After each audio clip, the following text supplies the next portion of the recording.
글을 본격적으로 써봐야겠다 마음먹은 분들 또는 책을 내고 싶은 분들은 뭘 하냐면은 처음에 글쓰기에 관련된 책을 사서 보십니다. 제 글쓰기 경력 20년을 걸고 말씀을 드리자면 여러분들이 배운 것을 여러분의 글에 적용하거나 반영하지 못할 겁니다.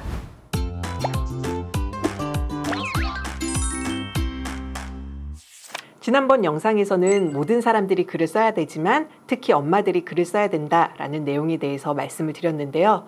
많은 분들이 저에게 글쓰기에 관해 물어보실 때 꼭 붙이는 수식어가 있어요. 바로 잘입니다. 글쓰기를 잘하려면 어떻게 해야지 돼요? 이렇게 물어보시거든요. 그러면 저는 대답합니다. 잘을 빼세요. 이렇게 말씀을 드리는데요. 무언가를 시작할 때 잘해야 되겠다라는 강박관념을 갖는데 그게 오히려 장벽이 될 때가 많습니다. 글쓰기도 사실 마찬가지예요. 그래서 글을 본격적으로 써봐야겠다 마음먹은 분들 또는 책을 내고 싶은 분들은 뭘 하냐면은 처음에 글쓰기에 관련된 책을 사서 보십니다. 그래서 보면서 이렇게 쓰는 거구나. 좋아. 문장을 짧게 쓰라 이거지. 이렇게 깨닫고 배우고 글쓰기를 시작하는데요. 제 글쓰기 경력 20년을 걸고 말씀을 드리자면 여러분들이 배운 것을 여러분의 글에 적용하거나 반영하지 못할 겁니다. 왜냐하면 글은 배워서 쓰는 게 아니라 쓰면서 배우는 거거든요. 그런데 많은 분들이 그 생각을 못하고 우선은 배우려고만 생각을 하세요. 여러분 솔직히 말씀드릴게요. 글쓰기 잘하시는 분들 사실 많지 않습니다. 나의 생각을 글로 전달한다는 거는 생각만큼 쉬운 일은 아니에요. 우리 문자 하나 보낼 때도 조금 중요한 문자다 싶으면 굉장히 고민하고 보내잖아요. 그만큼 글쓰기를 잘한다는 것은 어려운 일이니까 우리는 우선 그냥 썼으면 좋겠습니다. 사실 글쓰기 책을 읽어도 거기에서 배운 이론들을 내 글에 적용할 수 없는 이유는 내 글이 어떤지 자기 자신이 잘 모르기 때문입니다. 우리가 길을 잃었을 때 지도를 보면서 제일 먼저 찾아야 할 것은 바로 현 위치예요. 글쓰기도 마찬가지입니다. 나의 현 위치가 어떤지 파악을 해야만 내가 어떤 잘못을 범하고 있는지 어떻게 해야지 더 좋아질 수 있는지 깨닫는데 지금 현재는 그 정도를 파악할 수가 없기 때문입니다. 그러니까 우선 글을 쓰셔서 나만의 데이터를 쌓아야지 됩니다. 그렇게 글을 쓰다 보면 어떤 일이 벌어지느냐?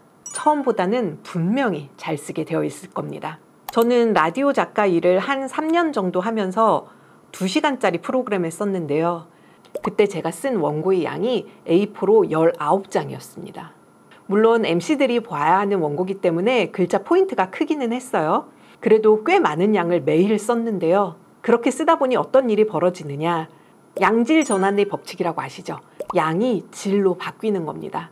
1만 시간의 법칙에 대해서도 들어보셨을 거예요. 제가 그렇게 못 쓰든 잘 쓰든 3년 정도를 매일 A4 19장의 글을 쓰다 보니까 어느 정도 수준에 이미 다다르게 되었습니다. 그때는 제가 게다가 지방방송국에서 일해서 2시간짜리 프로그램을 저 혼자 담당해야지 됐어요. 오프닝, 클로징, 코너 원고, 브릿지 원고 그 모든 걸 저 혼자 담당하면서 그때는 정말 많이 힘들었는데 이제 와 돌이켜 생각해 보니 저를 단련하는데 굉장히 좋았던 시간인 것 같습니다. 그러니까 여러분 처음 글쓰기를 시작한다라고 생각을 하셨을 때는 잘 일하는 부담감을 버리셨으면 좋겠어요. 잘 쓰려고 하지 말고 그냥 쓰세요. 우선은 계속 써 나가는 겁니다. 그러다 보면 내 글이 어디가 이상한지 뭐가 잘못됐는지 스스로 깨닫게 되는 부분들이 있고요. 그럴 때 글쓰기 수업을 듣거나 글쓰기 책을 읽으면 실력이 확 뛰어오르는 걸 느낄 수 있을 겁니다. 그러니까 우선 해야 될 건 뭐다? 그냥 쓴다. 그런데 여기서 한 가지 팁을 더 드릴게요. 여러분이 쓴 글을 어딘가에는 반드시 공개해 보십시오. 사실 혼자 일기 써서 그 일기를 잘 쓴다라고 생각하지는 않잖아요. 내가 쓴 글을 공개하는 용기는 글쓰기에 있어서 굉장히 절대적으로 필요합니다. 그래서 글을 쓰고 혹시라도 누군가가 반응을 보여준다. 그렇다라면은 그것을 피드백 삼아서 내가 어떠한 글을 쓰고 있는지, 나의 글이 다른 사람들에게 어떻게 읽히는지 알 수 있게 되거든요. 그러니까 지금 막 글쓰기를 시작하신 분이라면 잘 쓰려고 하지 말고 매일 써보시고 내가 쓴 글을 어딘가에는 여러분의 SNS나 블로그에 꼭 공개를 하시기를 당부를 드리겠습니다. 그것만으로도 여러분의 글이 굉장히 많이 나아지는 걸 느낄 수 있을 거예요. 혹시 글 쓰시면서 어려운 점이나 궁금한 점 있으시면 댓글로 남겨주세요.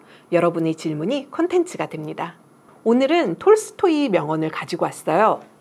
대문호 톨스토이조차 이렇게 말했습니다. 매일 작업하지 않고 피아노나 노래를 배울 수 있습니까? 어쩌다 한 번으로 얻을 수 있는 것은 결코 없습니다. 글쓰기를 시작해 보겠다고 결심하신 것 정말 잘하셨습니다. 우선은 우리 매일 써봐요. 그리고 어떤 일이 벌어지는지 지켜보자고요. 여러분의 글쓰기를 응원합니다.